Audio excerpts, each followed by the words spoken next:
মন্ত্রীদের জন্য ন্যূনতম 10 লাখ টাকা তাদের বেতন হওয়া উচিত, এমপিদের 5 লাখ টাকা বেতন হওয়া উচিত। এমপির যদি আপনার বেতন তো বেসিক 55,000 টাকা বোধ হয়, এবং সর্বসাকুল্যে 1,70,000 মতো সামথিং পায়।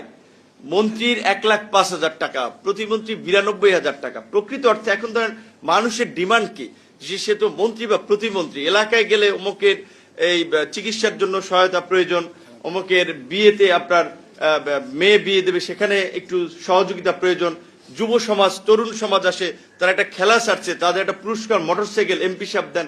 এখন এই যে চাপ, এটি এমপি সাহেব কোথা থেকে দেবে? এইটা দেওয়ার জন্য যাদের টাকা পয়সা আছে জমিদার ছাড়া বাকিদের পক্ষে সম্ভব না। এইটা দিতে হইলে তাহলে 9-6 এইখানের তো ওইখানে, এইখানের তো ওইখানে করা লাগবে। সেই কারণে আমরা মনে করি যে ওই বলছি মালয়েশিয়া এবং এই সিঙ্গাপুরের উদাহরণ দিয়ে, তাহলে এখানেও এমপি মন্ত্রীদের আমি মনে করি এটা আমার জন্য না। আমি এখন এমপি প্রতিমন্ত্রী আছি, পরের টার্মে তো নাও থাকতে পারি।